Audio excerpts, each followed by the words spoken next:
हाँ जी बच्चों, so let me start the session.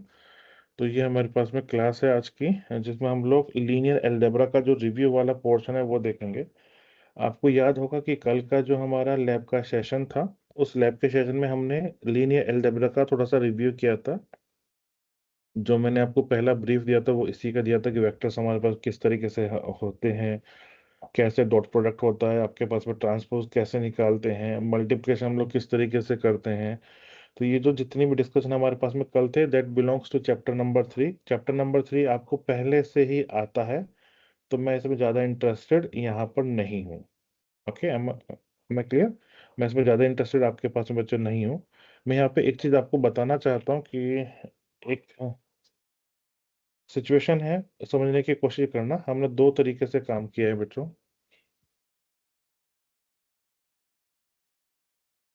एक आपके पास में x पावर n है, एक आपके पास में y बिलोंग्स टू d है आपके पास में। तो मैंने आपसे कल जब मैं बात कर रहा था, मैंने आपको बताया था कि जब भी हम लोग किसी वेक्टर को लेते हैं, तो हम लोग उस वेक्टर को किस तरीके से लेंगे बेटा? हम लोग उसे वर्टिकल वेक्टर के उसमें लेंगे, मतलब कि कॉलम फॉर्मेट में हम लोग लेने की कोशिश करेंगे। तो हमारे पास में यहाँ पे जो x होगा वो किस तरीके से होगा? x आपके पास में होगा like x1, x2 and up to xn। Clear? यहाँ पे जो y होगा आपके पास में, ये होगा आपके पास में like y1, y2 and yd। इस तरीके से आपके पास में सिचुएशन गिवन है। ये आपके पास में n×1 का आपके पास में है और ये d×1 का है। मुझे यहाँ पे एक आउटर प्रोडक्ट करना है, याद रखना है आउटर प्रोडक्ट। तो आउटर प्रोडक्ट क्या होता है हमारे पास में? मुझे यहाँ पे एक्स वाई टी करना है मुझे। तो एक्स वाई टी को आप लोग आउटर प्रोडक्ट करते हैं, बाकी तो आपके पास में कैलकुलेशन आती है। मैं जस्ट यहाँ पे उसका स्क्रीनशॉट लगा रहा हूँ। ठीक है, मैं जस्ट आपके पास में स्क्रीनशॉट लगाता हूँ। This you already know, it is just an observation कि एक यहाँ पे वर्डिंग था आउटर प्रोडक्ट क्या होता है। मैंने आपके साथ में डिस्कशन इसका साथ थोड़ा सा करना था। इम्पोर्टेंट, चैप्टर 3 में से सिलेबस एंड गाइडलाइंस के हिसाब से हमें सिर्फ और सिर्फ ये नॉर्म पढ़ना है, जिसका कल एक मैं बेसिक आपको यहाँ पे बता चुका था। ठीक है, सिलेबस के हिसाब से हमें नॉर्म पढ़ना है। उसके अलावा रिग्रेशन वगैरह में जब भी हम प्रोग्राम्स वगैरह करते हैं, तो वहाँ पे नॉर्म क्या होता है, आपके पास में मैट्रिक्स का इन्वर्स कैसे निकालते हैं, वो सब पाइथन में आपका रिक्वायरमेंट है। क्लियर? तो उसके लिए हम लोगों ने कल सीखा भी था, और आपको ये दोबारा से पढ़ना है बच्चों। Is it clear to you? ठीक। तो यहाँ पे सबसे पहले जो हम लोग करेंगे, नॉर्म के बारे में बात करेंगे। Norm in Euclidean norm. तो बच्चों, यूक्लिडियन नॉर्म आपके पास में होता क्या है, स्क्रीन पे दिया ध्यान से देखना। यहाँ पे मैंने एक वेक्टर लिखा हुआ है, और वेक्टर आपके पास में बिलोंग्स टू आर डी है। ठीक है, डी डायमेंशनल के बारे में बात कर रहे हैं। तो करना क्या होता है इसमें, जितने भी एलिमेंट्स हैं सबका स्क्वायर करो, उन सभी को ऐड करो। ठीक है, उन सभी को आप लोग ऐड करो। उस ऐड करके जो भी आए उसका ले लो स्क्वायर रूट बच्चों। तो जो भी आपका एक्सप्रेशन आएगा, this will be known as Euclidean norm. ऐसा नॉर्म आपने पढ़ा है? जवाब है हाँ। आपने जब 2 डायमेंशनल 3D आपने पढ़ी होगी, उस केस में आपने जो डिस्टेंस निकालना सीखा होगा, डिस्टेंस फ्रॉम द ओरिजिन, ये वही नॉर्म है, कुछ आपके पास में खास नॉर्म नहीं है। क्लियर है यहाँ तक का? यहाँ पे कुछ स्पेशल चीजें हैं बच्चों, कि अगर आपके पास में एक वेक्टर हो जाए जिसका आपका लेंथ 1 हो जाए, तो लेंथ 1 वाले को आप लोग क्या बोलते हैं बच्चों? यूक्लिडियन नॉर्म में किसी की लेंथ 1 होगी तो क्या बोलेंगे उसे? उसे बोलेंगे यूनिट वेक्टर। उसका नाम क्या होता है बच्चों आपके पास में? यूनिट वेक्टर आपके पास में नाम होता है। उसके अलावा समटाइम जिसका आपके पास में नॉर्म 1 होता है उसे हम ना नॉर्मलाइज वेक्टर भी बोलते हैं। ये छोटा छोटा लिखा है, आप इसे कर सकते हैं। अगला इंपॉर्टेंट नॉर्म आपके पास में एलपी नॉर्म है, याद रखिएगा। जैसे आपने यूक्लिडियन नॉर्म डिफाइन किया, अगला जो नॉर्म आपके पास में एलपी नॉर्म है। बस यहाँ पे छोटी सी कंडीशन है। कंडीशन क्या है कि जो पी की वैल्यू है, it is from 1 to infinity. 1 to infinity के लिए आपके पास में एक नॉर्म डिफाइन किया हुआ है। कैसे डिफाइन करेंगे? जस्ट सपोज सेम आपके पास सिचुएशन है, वेक्टर आपके आरडी में है। तो जितने भी आपके पास में कंपोनेंट्स हैं, like v1 v2 vn, vd sorry, जितने भी हैं सबका मॉड करो, सबकी पावर p करो, जितने भी आपके पास में इस तरीके से आ जाए सभी का सम कर दो, आई इक्वल्स 1 to d, क्योंकि आपके पास में डी डायमेंशनल है।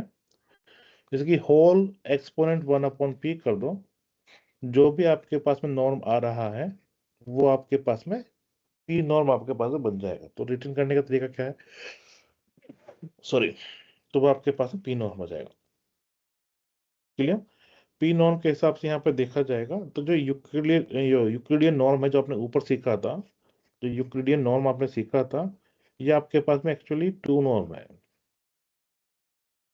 ठीक है, ये आपके पास में टू नॉर्म है आपके पास में।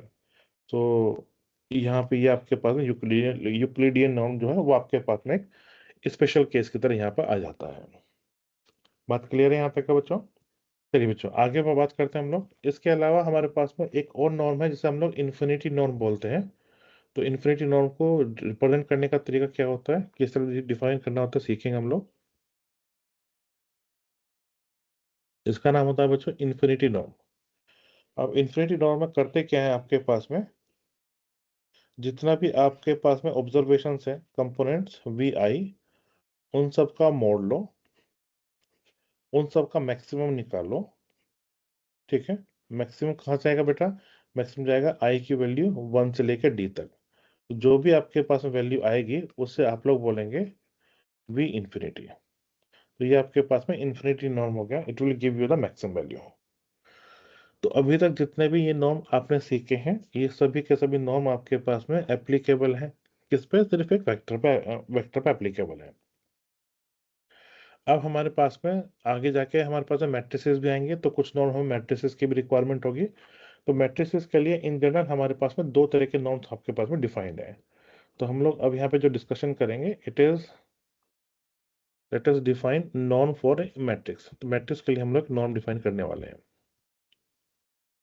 नेक्स्ट इंपॉर्टेंट टॉपिक है ये। तो आप लोग दो तरह के नॉर्म यहाँ पे पढ़ेंगे। कौन कौन से नॉर्म पढ़ेंगे बच्चों? एक होगा फॉरबिनियस नॉर्म,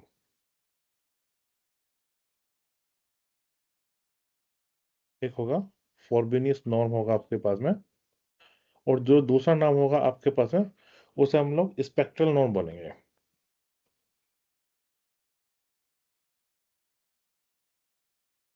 ठीक है, दो तरह के नॉर्म है।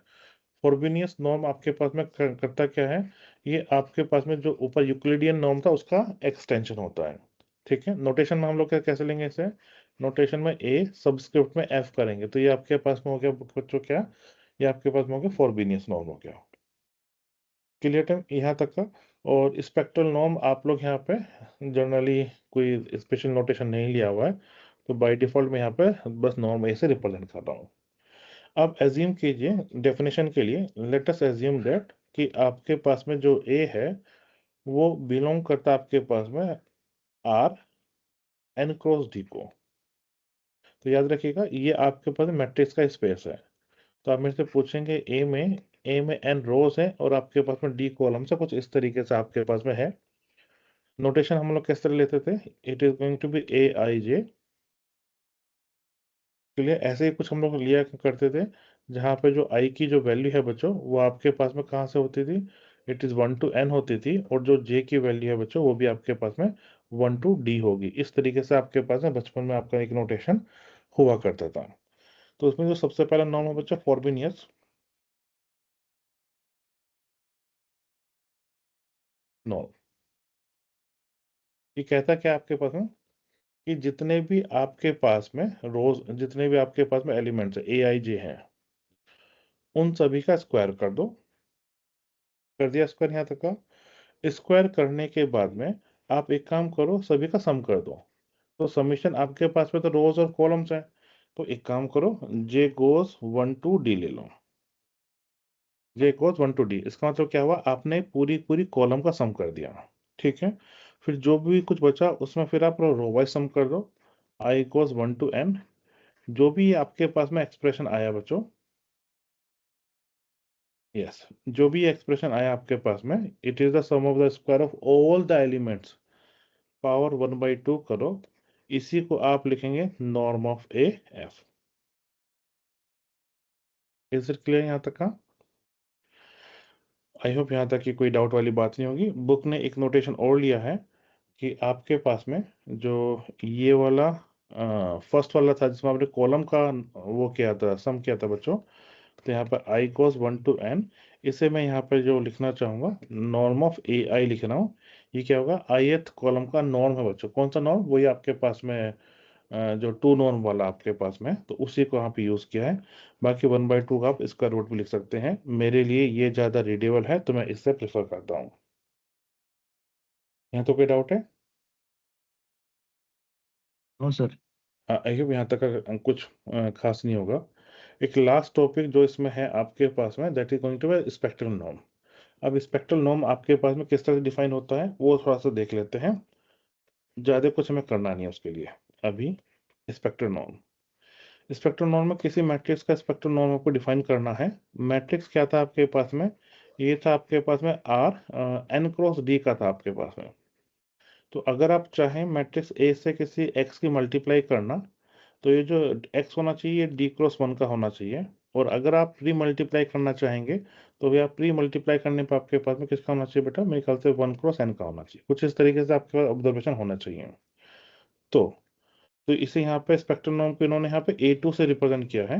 अच्छा, पहले नहीं कर रहे थे, तो जो ध्यान देना, स्पेक्ट्रल नॉर्म को A2 से रिप्रेजेंट कर रहे हैं। ठीक है, कैसे यूज करेंगे बच्चों, फिर फॉर्मिनिस नॉर्म वगैरह का यूज कर सकते हैं यहाँ पे। ये क्या होगा आपके पास में, मैक्सिमम ऑफ, आपने क्या करना है, AX, कोई भी x ले लीजिए इस तरीके से, जो कि d×1 हो, उससे मल्टीप्लाई कीजिए। अभी आपके पास में एक एलिमेंट हो गया, किस में हो गया बच्चों element, this is going to be an element in Rn। Am I right? तो इसका आप नॉर्म ले सकते हैं, जैसा आपने पहले टू नॉर्म वगैरह पढ़े हैं, divide by norm of x. तो आपको इन सब का मैक्सिमम लेना है। तो आपके पास में x बिलोंग्स टू क्या होगा बच्चों आपके पास में, यहाँ पे होगा आर डी। मैंने आपको बताया था यहाँ पे d+1 का है, और यहाँ पे जो डिनोमिनेटर वो कभी 0 नहीं होना चाहिए। तो इसकी मैक्सिमम वैल्यू जो कुछ भी आएगी that is going to be expected norm. निकालते कैसे हैं, जब हम लोग इसका अप्लाई करेंगे तब बात करेंगे, फिलहाल के लिए, अभी के लिए तो सिर्फ पढ़ रहे हैं हम लोग। दूसरे आपको ने क्या किया, आपने प्री मल्टीप्लाई कर करना चाहते हैं, ठीक है, बिल्कुल सेम स्ट्रक्चर, प्री मल्टीप्लाई करना चाहते हैं, तो मैक्सिमम तो लिखेंगे। y कहाँ से बिलोंग करेगा, y अब आपके पास में Rn से बिलोंग करेगा। y किससे बिलोंग करेगा आपके पास में, इट बिलोंग्स टू Rn। और यहाँ पे नॉर्म ऑफ y की वैल्यू आपके पास में बच्चों 0 नहीं होनी चाहिए। So this covers all the norms. Clear है यहाँ तक का? दूसरी डेफिनेशंस भी इसकी अवेलेबल है, आप चाहे तो उनकी दूसरी डेफिनेशन भी बच्चों ले सकते हैं। क्लियर है यहाँ तक के लिए? तो आपको चैप्टर नंबर 3 से सिर्फ इन नॉर्म्स वगैरह ही करने हैं। बाकी चैप्टर नंबर 3 आपको पूरा आता है, तो नहीं करने का मतलब ये नहीं है कि आप छोड़ेंगे। ये सभी चीज़ें आप लोग यहाँ पे अपने तरीके से थोड़ा सा कर सकते हैं। Is it clear to you?